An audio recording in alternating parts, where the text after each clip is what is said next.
un sujet qui semble de moins en moins d'actualité, mais... On espère. Bon, voilà. Je voulais faire le point parce que c'était David Touboul qui m'avait demandé de parler dans le rapport de l'année prochaine. Donc, je me suis dit, je vais voir ce que ça donne aujourd'hui. Pas de conflit d'intérêts. Donc, je me suis intéressé à l'incidence de la maladie et aux facteurs de risque dans les ectasies post-laser. Donc, en fait, j'ai recensé tous les LASIK qui avaient été faits dans le centre depuis 22 ans. Et en fait, on a retrouvé une incidence des ectasies post-laser de 0,07%.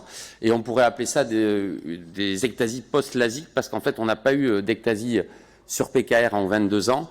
Et on n'a pas eu non plus d'ectasie sur des traitements hypermétropiques. Donc, on peut quand même retenir qu'on est à peu près dans les clous sur cette étude-là par rapport à ce qui se dit dans la littérature, puisqu'on a une incidence entre 0,33% et 0,6%. Donc là, on était à 0,07%. Et en fait, on se rend compte que le principal facteur de risque, enfin l'ectasie arrive essentiellement sur des LASIK à composante myopique. Donc au final, il y avait 17 patients atteints et 24 yeux. Autre chose qui était très intéressante, c'est que depuis 2010, on n'a pas eu d'ectasie. Alors peut-être que cette année on en a une petite, on va suivre ça de près. C'était sur un patient qui avait un eczéma palpéral et qui se frotte beaucoup les yeux, mais il semblerait qu'on en ait peut-être une cette année. Mais en tout cas depuis 2010 on en a pas eu, on n'en a pas recensé. Alors qu'auparavant on en avait quand même plus régulièrement. Alors on s'est posé la question de savoir si on était devenus les meilleurs ou si la maladie avait disparu. Et évidemment c'est pas ça. D'abord il y a bien sûr des biais de l'étude parce qu'on peut avoir des perdus de vue. Mais c'est surtout que on a sans doute progressé dans le dépistage préopératoire. On a surtout eu des capots plus fins et plus reproductibles avec l'avènement du femtoseconde, mais chez nous, des microkératomes de dernière génération, qui ont une fiabilité à 10 microns près. Et puis, on a respecté le mur stromal résiduel de 300 microns. On a essayé de consommer pas plus de 40% du tissu cornéen. Il y a aussi autre chose, à mon avis, c'est qu'on a dit aux patients qu'il ne fallait pas se frotter les yeux après. Il y a aussi autre chose, c'est que finalement, avec l'évolution de la société, on a traité de plus en plus de LASIK hypermétropique et on sait que l'incidence, elle est beaucoup plus faible. Donc, je pense que c'est une somme de facteurs qui fait qu'on a une incidence des ectasies qui diminue dans cette étude.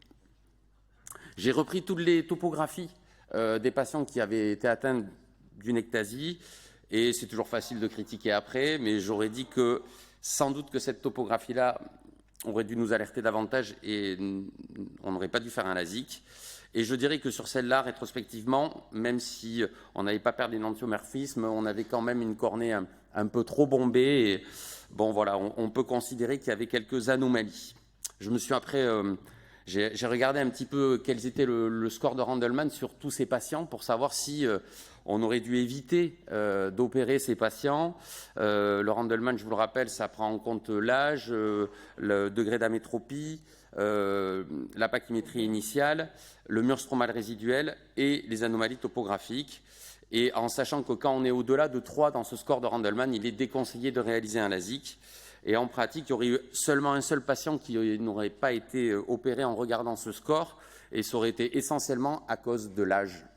Donc c'est un critère, mais sans doute que dans ce score est sans doute à revoir, parce que je pense qu'il n'est pas complètement adapté, même s'il y a certains critères qu'il faut regarder. Après, j'ai regardé le TAP, c'est-à-dire la consommation totale de consommation tissulaire sur les LASIK, en sachant que sur les études récentes, il est plutôt conseillé de ne pas dépasser 40%. Et là, quand même, on retrouve que c'est sans doute un facteur de risque, parce qu'on a quand même 20 yeux sur 24 sur lesquels on a consommé plus de 30% du tissu cornéen total, et 7 yeux au-delà de 40%. Donc je pense que c'est quand même un critère qu'il faut qu'on regarde et qu'on prenne en compte chez les patients. Ça, c'était un petit clin d'œil pour montrer aussi que j'ai regardé toutes les ectasies et en fait, elles ont toutes la même tête. Et ça, c'est un peu différent du kératocone. C'est-à-dire qu'il y a toujours un bombement inférotemporal. Il n'y a pas plusieurs formes. Il n'y a pas autant d'énantiomorphisme que sur un kératocone.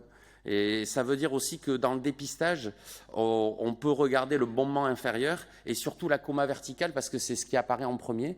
Donc je pense que dans le suivi de vos patients, de regarder s'il y a une augmentation de la coma verticale au fil des ans, c'est un bon critère pour suggérer qu'il peut y avoir un début d'ectasie. Voilà. Et je voulais finir par un petit clin d'œil pour mon ami Alain Sade, qui avait déjà publié ce genre de choses. C'est un patient qui devait être opéré par mon associé Laurent Gauthier pour un LASIK hypermétropique et qui avait une cornée strictement normale et qui allait très bien. Et il avait finalement annulé sa chirurgie et je l'ai revu 10 ans après pour une indication d'anneau intracornéen alors qu'il n'avait pas été opéré et qu'il avait fait de l'eczéma palpébral et qu'il s'était frotté les yeux pendant 10 ans. Et il a quand même fait un kératocone à plus de 35 ans. Voilà, donc ça veut quand même dire que le frottement oculaire joue sans doute un rôle important aussi dans l'ectasie. Et donc on aurait pu avoir notre première ectasie sur un LASIK hypermétropique. Bon, ben c'est bien, on ne l'a pas eu, mais ça n'aurait pas été le LASIK qui aurait induit l'ectasie. Voilà, petit clin d'œil. Je vous remercie. Et voilà, retenez que c'est une maladie rare d'origine plurifactorielle, elle est de plus en plus rare. Voilà. Merci Nicolas.